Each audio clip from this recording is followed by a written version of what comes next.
Okay, we're recording. All right. Thank you all for attending and welcome to the July 7th meeting of the Police and Fire Commission.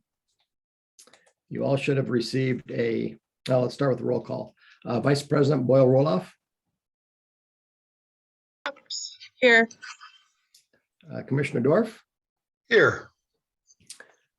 Commissioner Laux, I believe will be attending, so we're waiting for him to sign in. And then also Commissioner Cobb is excused, although he may sign in prior to the end of the meeting if his conflict is resolved in time. You should have received a regular agenda in the mail and then an updated agenda yesterday. So if there are no questions, first I'll check. Did everybody receive the updated agenda with the additional items? Yes. Okay, I see nods from everyone. With that, I will ask for an approval of the agenda. So moved. And seconded. Roloff, seconded by Commissioner Dorf. Any further discussion? Hearing none, all those in favor? Aye. Any opposed? All right, the agenda is approved. You had two sets of minutes in the package, our regular meeting of June 2nd and then the special meeting of June 16th and June 27th. If there are no questions or changes to those, I'll entertain a motion to approve. Move to approve. Second. We have a motion and a second to approve those three sets of minutes. Any further discussion? Hearing none, all those in favor? Aye. Any opposed? All right, those minutes are passed. And let the record show that Commissioner Laux has joined us. The next item is our reports. My only report is reflective of the additional agenda item. Press release went out, I believe last week, concerning the pending retirement of Chief Litton from the fire department. And so we added to the agenda the discussion of the process requirements and timeline for the search process for replacing him. And with that, I will turn it over to Chief Goplin for the fire department. Good afternoon. We have been relatively busy lately. In July, we've had 7 structure fires to date. 2 of those occurred this morning before. It was a bit busy over the 4th of July, but getting through that okay. We're up about 1,300 responses year to date over where we were last year. We're actually going to start taking a look at just kind of the incident types and so on that are increasing the most to try and get an idea of where the trend is and what we're seeing more than anything. But not exactly unexpected, but increase over last year. We have had our battalion chief that was recently promoted, Chad Bronkhorst, has been going through a month-long training period where he's just working days to kind of get continual repetition into the daily tasks, but also doing the job of a battalion chief every day. And he has been very busy and gotten several structure fires under his belt already. So while it's unfortunate that those are happening, he's doing well and he's getting some good training time here during that month. The last thing is that we have our moving forward with a fall hiring process. We're expecting somewhere around 10 openings, depending on the total number of retirements. And obviously that was brought to the commission previously, but we're continuing to move forward, get all those dates scheduled, and everything is on path for that. So unless there are any questions, that's all I have. Rob, in that major structure fire on Irwin, report said there was one firefighter that was taken to the hospital. Was that just for observation and released, or? Yeah, that was essentially a dehydration type heat issue. Just a lot of, it was a very, very difficult fire, a lot of very intense physical labor at that one, entirely steel structure, and we had quite the time getting it opened up. So there was just a lot going on there, and ultimately that firefighter will be fine. Okay. Thank you. Any other questions, Chief Goplin? All right, Chief Davis. Well, hi, everybody. We are also especially busy right now. We've really officially entered the busy summer season. We had a very busy 4th of July, including an incident that there's some media coverage today of involving a young man who had a very realistic looking replica firearm that he displayed at officers, lifted his shirt up, and there's video of it that's online. But I call this out in particular because of the really professional work by our officers. They were able to resolve this very dangerous situation in a crowded downtown area right after the 4th of July fireworks with minimal use of force. We're able to get this kid into custody, recover the firearm, which turned out not to be real. It just looked very real. So we've been doing some public outreach and some media messaging on why we would really appreciate community members talking to their kids about decision making and if they have those kind of replica firearms, not having them out in public. We are still about 10 or so sworn officers down in vacancies. We do anticipate starting a lieutenant's promotional process just a little bit later in the summer. And then we will be posting for our vacant commander position within the next couple of weeks and beginning that process. And we will just establish an eligibility list for lieutenants. We do have some vacancies at the lieutenant rank. We're carrying one in detectives right now that we may need to keep for a little bit longer just because we don't want to decimate the number of officers we have through the trickle-down effect of promotions. But we also recently said goodbye to a long-serving member of the Green Bay Police Department, Lieutenant Chad Ramos, who has left us for work in the private sector. He retired after a great career with us. I know a lot of you are familiar with. That's a position in the training division that it's pretty critical. So we do anticipate probably filling that one sooner rather than later. And then we recently promoted a new sergeant. We did an informal promotional ceremony. We'll do a more formal one later on when we have some new hires to swear in as well.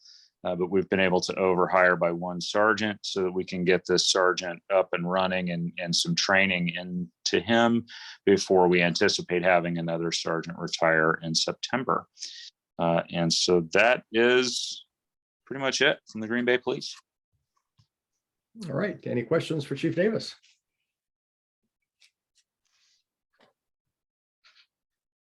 Okay, thank you. No, Rod, you got me.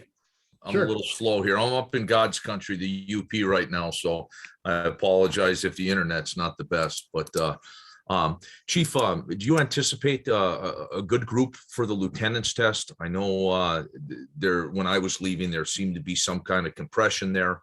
And then lieutenant to captain, there's got to be incredible compression with the wage growth, especially after this long contract. Yeah, that is an issue that we're dealing with. The sergeant to lieutenant compression isn't so bad because we recently resolved the lieutenant's agreement with similar pay raises to the Green Bay Police Officers Association. But we have developed actually an inversion situation now at this point, and we're working with HR on what we can do to resolve that. But especially when you factor in premium pay for like our night shift lieutenant, we have captains making less on an hourly basis than lieutenants. And the important thing to remember with compression at those levels is lieutenants work like a 1964 and a half hour work cycle in a year. Captains work 2,080. So it's important to compare not the annual salaries, but the hourly rate. Yeah, absolutely. An hour of a captain's time right now pays less than an hour of lieutenant's time. And so we're trying to move forward with some urgency with HR on how to fix that. But Okay. in answer to the question, Commissioner, we're hearing that we will we have maybe a few of our sergeants, we'll know once we get applications, and then not only sergeants will be eligible to take the lieutenant's test, as has happened in the past. So we believe we'll get at least a handful of applicants, which, we don't typically make a lot of lieutenant's promotions. So I'm cautiously optimistic that we'll get a good list. Sure. I left prior to any sergeant promotion to lieutenant, so I never heard how it was resolved. Can you apply for lieutenant without being a sergeant, or is it just from the sergeant ranks? So, and that's been the subject of a lot of discussion, but in this upcoming process, we will open it up, and we're discussing whether that's at special 1 and 2, or if we just stick with the number of years of service requirement that we've had in the past. That's probably the direction we will go, at least for this process, because that sergeant's role is new enough that we think it's not quite time to look at changing that and requiring that someone be a sergeant before they're eligible. Okay, thank you. All right, any other questions for Chief Davis? All right, thank you. Next agenda items are our consideration with possible action on the budget status report and the budget spreadsheet. No spending this past month in either account. Fire has very little spending at all year to date, but I'm sure that's going to change very rapidly in the next few weeks as we start the search for a new chief. So if there are no questions, I'll entertain a motion to receive those and place on file. So moved. Moved by Second. Commissioner Dorf, seconded by Commissioner Boyle Roloff. Any further discussion? Hearing none. All those in favor for the receiving and placing on file the budget status report and the budget spreadsheet, say aye. Aye. Any opposed? All right, those are approved. Aye. And then the consideration with possible action to approve the monthly bills. Bills were all pre-employment physicals and psych evaluations for the police department. If there are no questions, I'll entertain a motion to approve. So moved. Is there a second? Second. We have a motion and a second.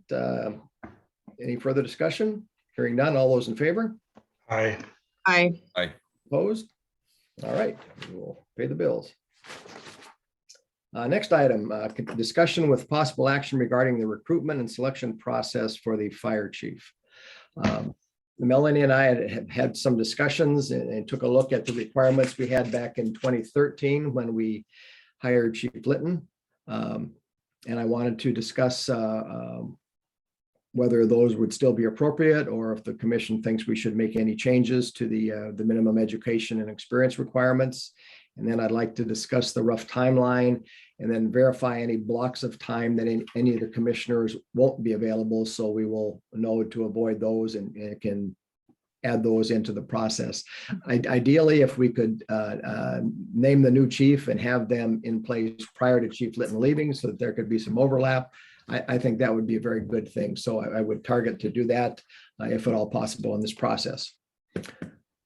So with that, in the previous requirements when we hired Chief Litton, included a bachelor's degree in fire science, business administration, or public administration, 7 years progressively responsible supervisory experience in the fire department of a size comparable to us, driver's license and driving record, graduate of the executive fire officer program at the National Fire Academy, desired but not required, and a chief fire officer designation, also desired but not required.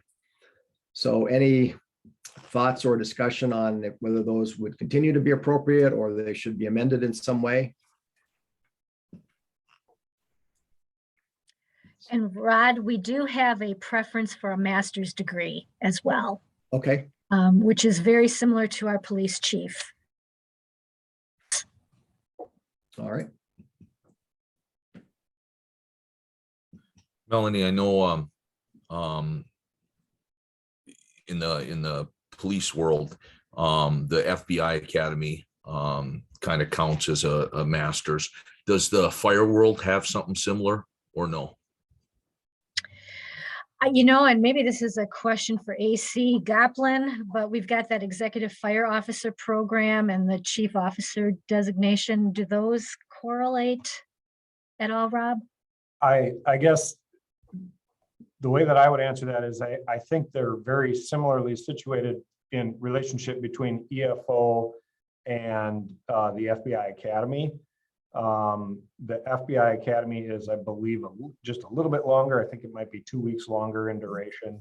But it's very arguable in certain circles whether the master's degree and EFO would be an equivalency or not. And I think I don't believe in the past that the city has considered an EFO to be the equivalent of a master's degree. Yeah.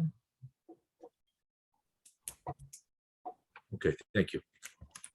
And I think also not to, generally you put in requirements to weed people out, so you don't have more applicants than you can deal with. Actually, I don't foresee that problem, at least based on what we experienced with the police chief situation. So I think one of the other things that we would want to inquire about and have involved in the interviews is experience with combining departments, like we've seen with Alloway and with Bellevue, and I would expect that over the future years we'll be seeing more of that. But I wouldn't make that a requirement, but I would also list that as something that would be desired if a candidate had experience in managing through those processes.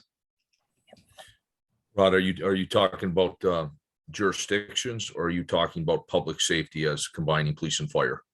Jurisdictions, like we've seen with the creation of the Metro Fire Department by absorbing Alloway and then just recently Bellevue. Yeah.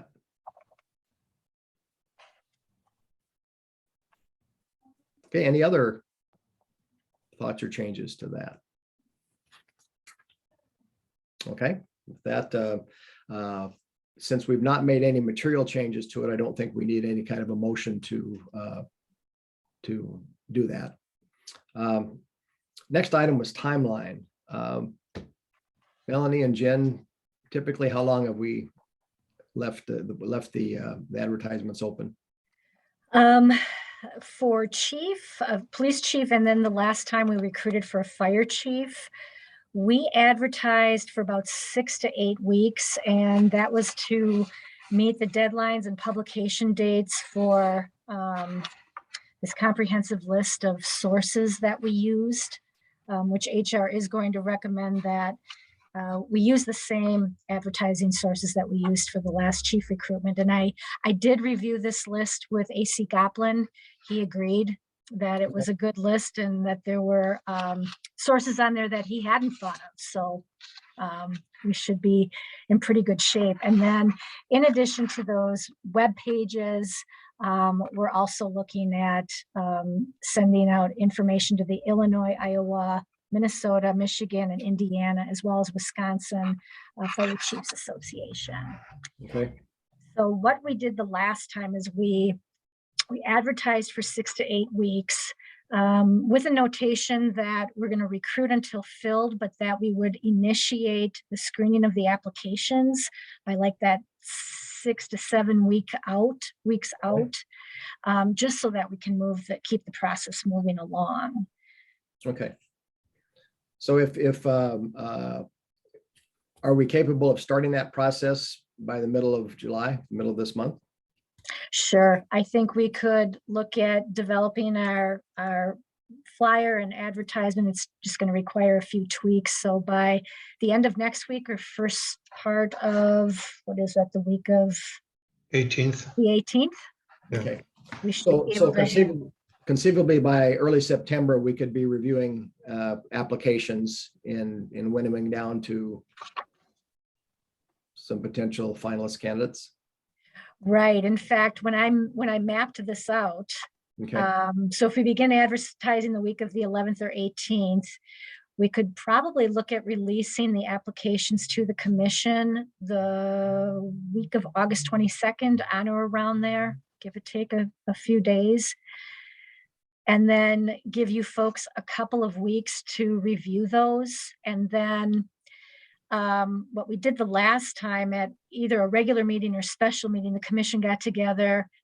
You had ranked or rated those applicants, and they were discussed at that meeting, and then we scheduled phone screens. And, I thought that worked well with a 30-minute phone screen, but we can discuss that further. So then, with that timeline in mind, and again, just kind of carbon copying what we did the last time around, we then schedule those phone screens for the week of the 12th. So that might be a special meeting with the commission. And then final interviews, which would entail the interview with the PFC, suggested meeting with the mayor, and then perhaps a department tour with either the chief or an assistant chief or some other official from the department, taking place that first or second week in October at the latest.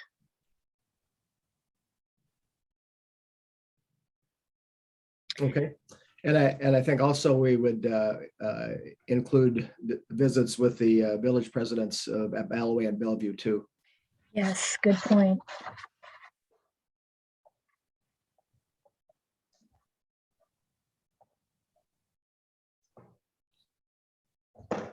How does that sound to the commissioners? And John, for your benefit, since this will be your first chief recruitment situation you've been in, once these applications come in, they go into a secure database, and all the commissioners have access to that database. So we ask each commissioner to go in, review each application, and then there's a rating system where you can electronically rate that applicant. And then once all that is complete, we take a look at how many both applied, how many were ranked high enough to go through the phone interview, as Melanie discussed. And then from there, winnow it down to a series of finalists where we'll do face-to-face interviews. Those dates that you suggested, Melanie, look really good, particularly if we can get that first batch, the 22nd, week of the 22nd. On the 27th, I'll be leaving town until right after Labor Day. So I would have time to review those things then. And then as far as what you mentioned in September, that looks good to me. The only things I've got in October, if we're talking mid-October, early to mid-October, October 5th, 12th, and 14th are the only dates that would not work for me if we were looking at interviews on any of those days. And I am gone Hey, the week of the 12th in September. I am also. I will be in Spain from the 12th to the 22nd. Nice. Yeah, That sounds nice. Yeah, I won't be in Spain, huh? Spain. All right, why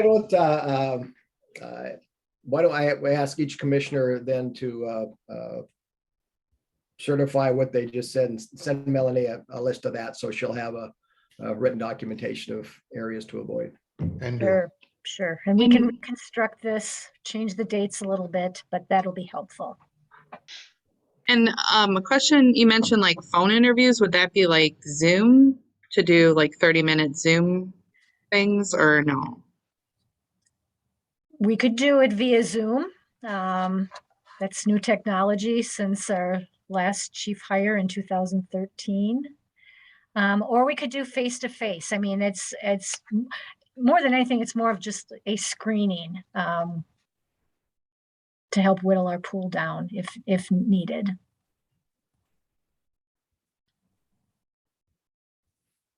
mean, we have time, Yeah, but once- I'd be for, yeah, we can make that decision once we see how many total applicants we get and how many, after we get through that first rating we do from just looking through the applications.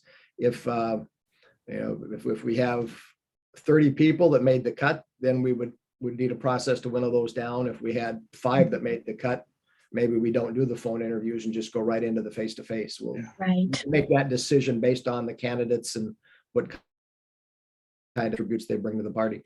Mhm. All right. anything more there? Okay, thank you all. Looks like we'll have a busy end of the summer, early fall.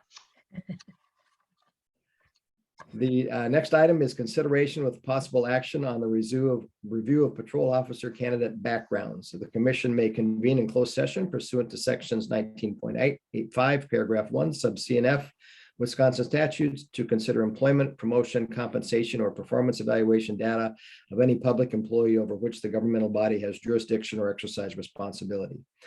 The commission may thereafter reconvene in open session pursuant to sections 19.85, paragraph 2, Wisconsin statutes, to report the results of the closed session and consider the balance of the agenda. And then we have a second closed session item, which is interview officer candidates. Please take notice that pursuant to sections 19.85, paragraph 1, sub C and F, Wisconsin statutes, the commission may convene in closed session for the purpose of interviewing, evaluating, and considering employment of patrol officer candidates. Is there a motion to go into closed session for those two agenda items? So moved. Moved by Commissioner Dorf, seconded by Commissioner Laux. Any further discussion? Hearing none, all those in favor? Aye. Any opposed? All right, we are in closed session, back in open session. You're all set. All right, we are back in open session. While in closed session, we reviewed 3 backgrounds. Of those 3, we interviewed one of the candidates and are continuing that candidate in the hiring process. On the other 2, we rejected one candidate and placed the other candidate on hold pending further information that we are seeking. So with that, I'll ask for a motion to confirm that as the report of the closed session activity. So moved. Moved by Commissioner Boyle Roloff, Second. seconded by Commissioner Dorf. Any further discussion? Hearing none, all those in favor? Aye. Aye. Any opposed? Okay, thank you. That confirms the closed session report. And that concludes our agenda. The next meeting date, the regular meeting date would be August 4th. So I'll ask you to hold that day unless one of the departments comes in with requests to adjust that. There are no public hearings scheduled. So with that, I'll entertain a motion to adjourn. Move to adjourn. Motion by Commissioner Dorf, With authority. Second that. seconded by Commissioner Lau. All those in favor? Aye. Aye. Any opposed? Thank you. We are adjourned. Thank you.